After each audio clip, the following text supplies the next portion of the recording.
A drama or play is a form of storytelling in which actors make the characters come alive through speech and action.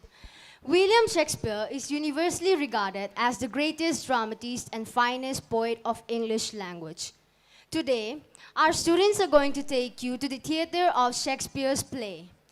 Here we have Kavya as Duke of Venice, Samyukta as Shylock, the Jewish moneylender, Dakshinya as Antonio, the merchant of Venice, Danya as Barsanio, Antonio's close friend, and Shainita playing the role of Portia, Barsanio's wife. So let's begin. Antonio, a merchant in Venice, defaults on a large loan provided by a Jewish moneylender, Shylock. Shylock makes a condition that the loan must be repaid in 3 months or he will exact a pound of flesh from Antonio. Antonio agrees, confident that his ships will return in time. But Antonio's ships have been wrecked and Antonio's creditors are pressurizing him for repayment. Word comes to Bassanio about Antonio's predicament and he hurries back to Venice, leaving Portia behind. Portia, disguised as a male lawyer, follows him. To settle their dispute, the case is now being brought to the court. Let's listen to the heated up arguments between the Jewish and the Christians. Shylock, everyone thinks, and I agree, that you're just pretending to be cruel. They all think that at the last minute you're going to show mercy and pity, which is more surprising than the bizarre cruelty you seem to be showing now. However, you have come here to collect your penalty, a pound of this poor merchant's flesh. They think that you'll not only let it go, but out of love and humanity, you'll forgive some portions of the principal he is to owe you. In doing this, you'll be showing pity on his recent losses, which was large enough to put even the biggest merchant out of business, or make the most hard-hearted Turk or Tart feel sorry for him. What do you say? We all expect a nice answer from you, Jew. I have told you what I intend to do, and I have sworn by the Holy Sabbath to seek the penalty that is due according to our contract. If you refuse to allow me to do so, your city's charter and its freedom are endangered. Do you have your answer yet? What if I had a rat in my house and I felt like paying 10,000 ducats to have it exterminated? Do you have your answer yet? Some men don't like roast pig. Others go crazy if they see a cat. And others can't help urinating when they hear bagpipes. So, to answer your question, just as there's no clear reason to explain people's likes and dislikes. So, I can't give a reason and I won't give a reason why I'm pursuing this unprofitable case against him. Does that answer your question? That's no answer. You heartless man. It does not excuse your cruel behavior. Everyone do not kill what they don't love. Disliking is the same as hating it. Please don't bother arguing with the Jew.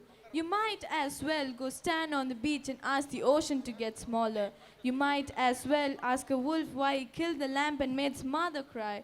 You might as well tell the pine trees to stop waving their treetops when storm blows through them. You might as well do the impossible rather than trying to soften his Jewish heart. It's the hardest thing imaginable. Therefore, I'm begging you, don't make any more offers. Don't look for other ways to stop him.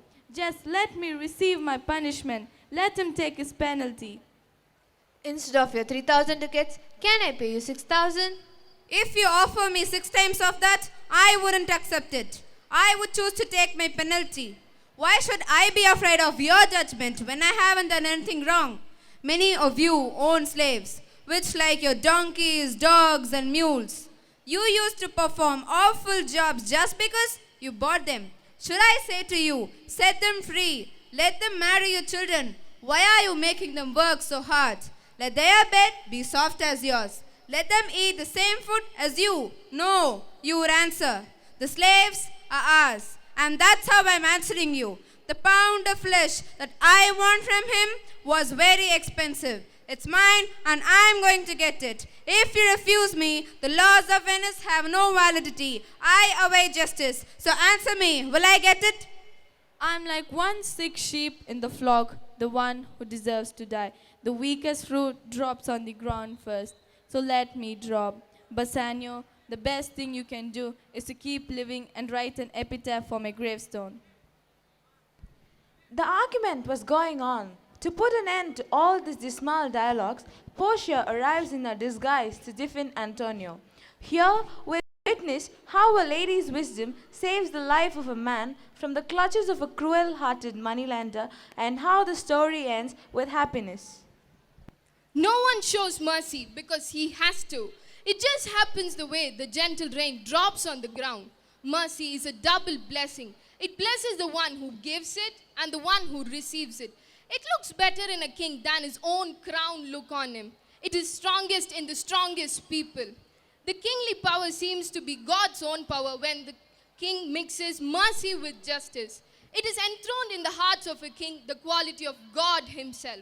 So although justice is your plea, Jew, consider this.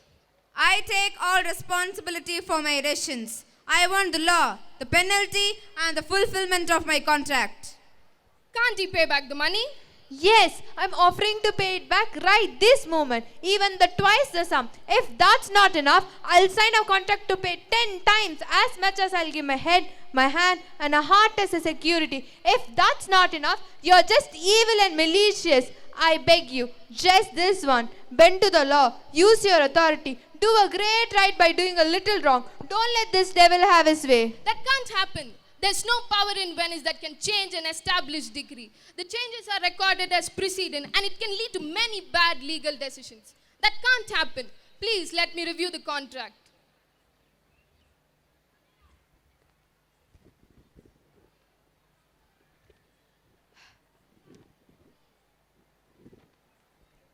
Shylock, they are offering you with 3 times the amount that you have lent them. But I made an oath in heaven. Should I perjure my soul by disobeying it? No, not for all of Venice. The money wasn't paid back. So now the Jew will lawfully claim a pound of flesh nearest to his chest to be cut off by him. Please show mercy. Take 3 times of your money. Tell me now, let me tear the contract. I will tie it up when it's paid. You seem to be a good judge. You know the law. Your explanation has made sense. I urge you to deliver your verdict. I swear that nothing anyone can say will change my mind. I am sticking to the contract. Yes, his chest. That's what the contract says. Doesn't it, Judge? Nearest his heart. Those are the very words.